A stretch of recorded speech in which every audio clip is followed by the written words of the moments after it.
So you know that moment, Mhm. right? Like early morning, maybe a little bleary-eyed. Yeah.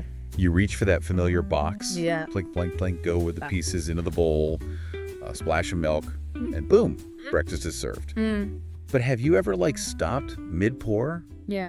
and thought, wait a second, how did this become the breakfast behemoth? Right. This isn't just some simple food, right? It's like a crazy trip through American history. Absolutely. How our views on health have totally flip-flopped. Some seriously genius marketing. Yeah. A little sibling rivalry, for good measure. It's amazing, right? Something so simple. Like a bowl of cereal has this whole crazy backstory. Right. It's really a reflection of how much American society has changed over the last 150 years. For sure. So today on But Why, though? Yeah. Here in Study Hall, where we explore the origins of everything, Yeah. we're diving deep into the world of breakfast cereal. We got a ton of great sources that you Well, sent guys. us. And we're going to try to understand how cereal transformed into what it is today. Yeah. We're going way back at the beginning. Mm. What did people even eat for breakfast before cereal? What sparked its invention? Who were the big players? And how does cereal keep changing with our tastes and lifestyles? We're on a mission to answer that big why behind this breakfast phenomenon, and hopefully have some fun aha moments along the way. You've given us a lot to dig into, for sure. We've got info on 19th century American breakfasts, the evolution of breakfast in general, a history of cereal innovation and culture, how the industry's handled challenges, the influence of mass production advertising to kids, the Kellogg brothers and their focus on health versus business, Saturday morning cartoons, health reformers like Sylvester Graham, the very strange name Grape Nuts, and even whole FAQ on cereal's history. A lot to unpack, so let's start with setting the stage. Way before the satisfying crunch of cereal. Picture this. Yeah. It's the 1800s in America. What did breakfast even look like back then? I'm guessing it wasn't a quick bowl of sugary cereal. Not even close. The sources we have paint a picture of 19th century American breakfast as a really big meal, like a feast. It was packed with meat, designed to give people energy for a long day of hard work. It makes sense when you think about it.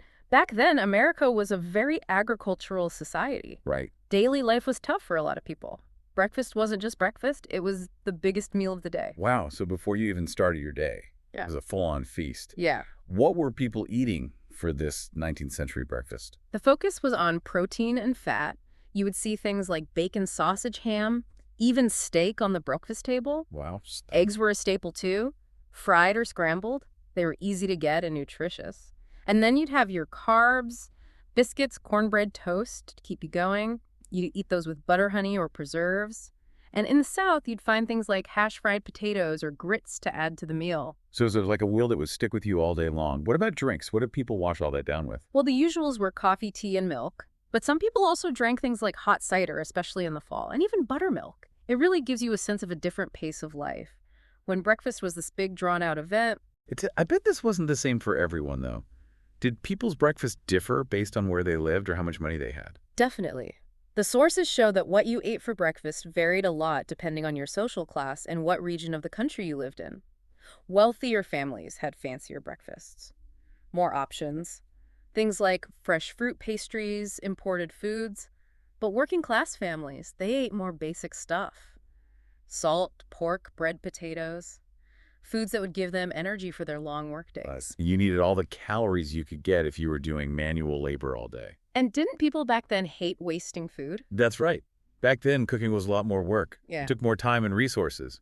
So families would often use their dinner leftovers for breakfast. Oh, smart. Like cold meats, fried potatoes from the night before, even leftover stew would end up on the breakfast table.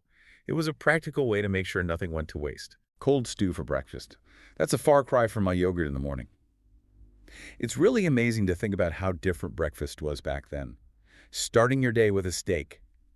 What a way to fuel your body. So with all that said, when did this love affair with meaty breakfasts start to fade? It's definitely a different world, right? But the sources show that this hearty breakfast tradition didn't last forever. By the late 1800s, things started to shift, thanks to some new ideas about health and well-being. Okay, so the health reformers arrive. This must be where grains start to enter the picture, and we move away from those meat-heavy mornings. What were these reformers all about? You got it.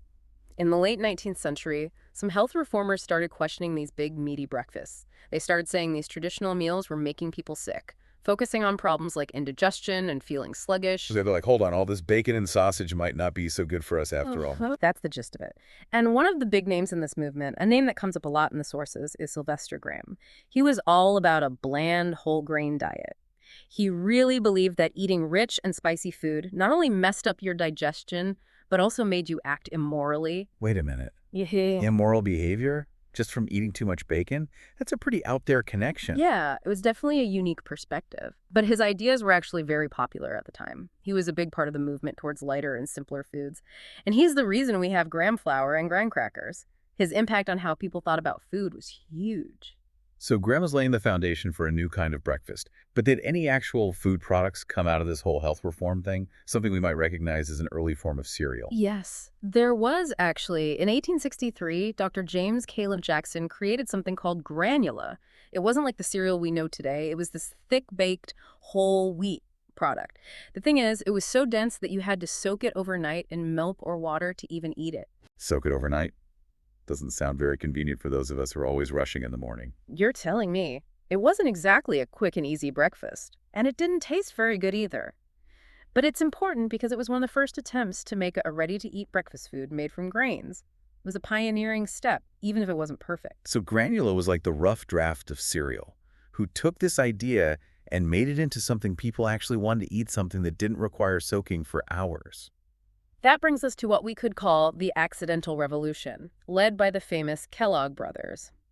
The story goes that in 1894, Dr. John Harvey Kellogg was working at the Battle Creek Sanitarium.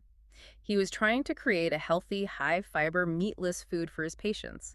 And while he was experimenting with boiled wheat, he accidentally left it out for too long. Uh-oh. Sounds like a kitchen mishap. Well, sort of. He and his brother W.K. Kellogg tried to save the wheat by putting it through rollers, and they were surprised to see it come out in these thin flakes. Then they baked the flakes, and they were crispy and light, just like that cornflakes were born, totally by accident. So Dr. John Harvey Kellogg was really just trying to make something healthy for his patients. Right, exactly. He was all about health and dietary reform. But his brother, W.K., saw something more in these accidental flakes. He saw the business opportunity. Exactly. W.K. realized these cornflakes could be a big seller. And this is where things get interesting. The two brothers started to disagree, the big turning point, and the reason they had a falling out was because W.K. decided to add sugar to the cornflakes. Sugar. That seems like the opposite of what his brother was trying to do with healthy food. It did to John Harvey, but W.K. knew that people would love the taste of sugar. And he was right. He invested a lot in advertising and branding, catchy packaging, nationwide ads targeting families and kids. And that's what made cornflakes go from a weird health food to a product that everyone had in their pantry. So WK's business smarts and understanding of what people wanted is what really kicked off the whole cereal craze. What a turning point. Yeah. We all know Kellogg's as the cereal giant. But there was another big name in those early days, right? Someone else connected to that Battle Creek Sanitarium. That's right. We can't forget about C.W. Post. He was also a patient at the Battle Creek Sanitarium. And he built his own cereal empire, starting with Grape Nuts in 1897. Grape Nuts. That name always makes me wonder, because as the sources point out, it has neither grapes nor nuts in it. So where did that name come from? It is a strange name, right? Well, there are a few ideas about that. First, Post probably wanted people to think of healthy food, even if grapes and nuts weren't actually in the cereal. Back then, grapes and nuts made people think of natural goodness and nutrition. So it was like a clever marketing trick. Exactly. It could also be a way to describe how the cereal is. The sources talk about its crunchy, almost nutty texture and its sweet, malty flavor. So nuts might be about that. And grape could be about the sweetness or a fermented flavor from the wheat and barley. And of course, in a brand new market, a catchy name like Grape Nuts would help it stand out. It definitely works. And like W.K. Kellogg Post was big on marketing too, right? Oh, yeah. He used all sorts of new and kind of aggressive marketing strategies, saying his cereal was super healthy. And using mass advertising to promote it, Kellogg and Post, they really represent how the food industry was changing. At the start of the 20th century, they understood that cereal could be a huge business. So we have these new grain-based breakfasts becoming popular, thanks to health claims and clever marketing. Yeah. But how did cereal go from being a niche thing to being in everyone's kitchen? Was it all just because of advertising? Well, advertising was definitely a big part of it, but mass production in the early 1900s was also really important. It's what made cereal a common thing in American homes. How did mass production do that? What did it change about breakfast? It made things easier and more practical. First, cereal could be stored for a long time, unlike other breakfast foods that would go bad quickly.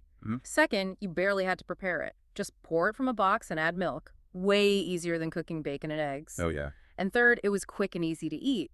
perfect for people in cities who were always busy. So convenience was a big reason for cereal's popularity. For sure. People were moving to cities, working more. They had less time for fancy breakfasts.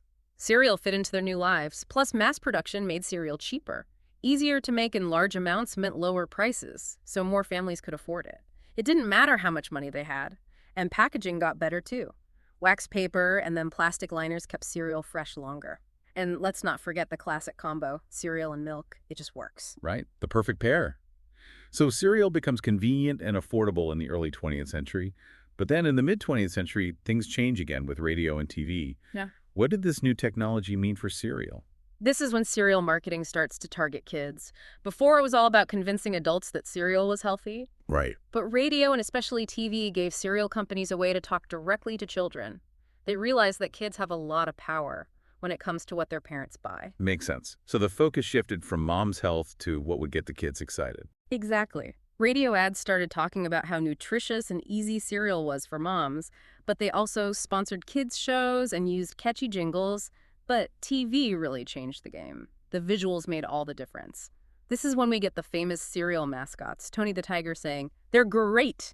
Snap, Crackle, and Pop making the sounds of Rice Krispies, and the Trix Rabbit always trying to get his tricks. These characters made kids love certain brands. Those mascots are so iconic. Everyone remembers them. I know. And then there were the catchy jingles, the funny commercials, the sponsorships of Saturday morning cartoons. It all added up to make cereal seem like a fun, exciting part of being a kid. Saturday morning cartoons and a bowl of sugary cereal. It's a classic combo. I remember waiting for those commercials and hoping for a cool toy in my cereal box. It was a perfect match. And focusing on kids changed the cereals themselves. This is when the sugar rush really started. Yeah, it wasn't just about plain flakes anymore. It was about bright colors, fun shapes, and most of all, lots of sugar. You got it. Cereal companies saw that kids loved sweet things. So they started making cereals that were loaded with sugar. Think about Sugar Crisp, Fruit Loops, Lucky Charms, Captain Crunch, Apple Jacks. All these cereals were marketed to kids with those fun TV ads. It's pretty crazy how those mascots and jingles shaped our childhoods, and even what our families bought at the store. I still remember the Trix Rabbit trying to get those colorful puffs. It's amazing how those things stay with you. What about you? Is there a mascot or a jingle that you still remember? That's a good question. For me, it's probably Snap, Crackle, Pop. It's so connected to Rice Krispies that when I hear it, I can practically taste the cereal. It shows how powerful sound can be. But let's move ahead a few decades. Things change again. This time it's because people become more aware of health and nutrition. How did that affect all those sugary cereals? Well, people started learning about the bad sides of sugar, right? Like obesity, diabetes, hyperactivity in kids. So they started wanting healthier breakfasts. Exactly. And that led to granola becoming more popular, cereals with whole grains and organic ingredients, high protein and low carb options, influenced by things like the keto and paleo diets. So the big cereal companies had to change too, right? They couldn't just keep making those super sweet cereals. You're right. They had to adapt. Our sources show that they did a few key things. They lowered the sugar in some of their cereals. They started making new cereals with whole grains. They added things like fiber and protein.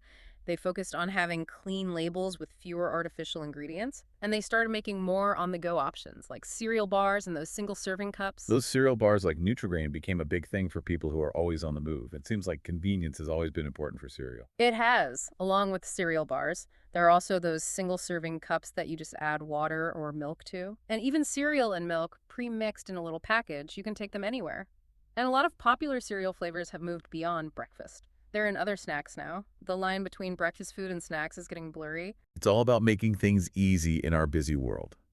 But there's another interesting trend that the sources mention: the power of the past. Why is nostalgia so important for cereal these days? Good point. For many adults, cereal isn't just breakfast. It brings back good memories. Happy Saturday mornings watching cartoons, the excitement of finding a prize in the box, feeling nostalgic for a simpler time. So cereal companies are trying to make us feel those things again. How are they doing that? What tricks are they using to bring back those feelings? A few things. They're bringing back old cereal flavors that people love. They're bringing back old mascots, sometimes in their original designs. And they're using retro packaging. That looks like the cereal boxes from years ago. It's a way to connect with older people who remember those cereals.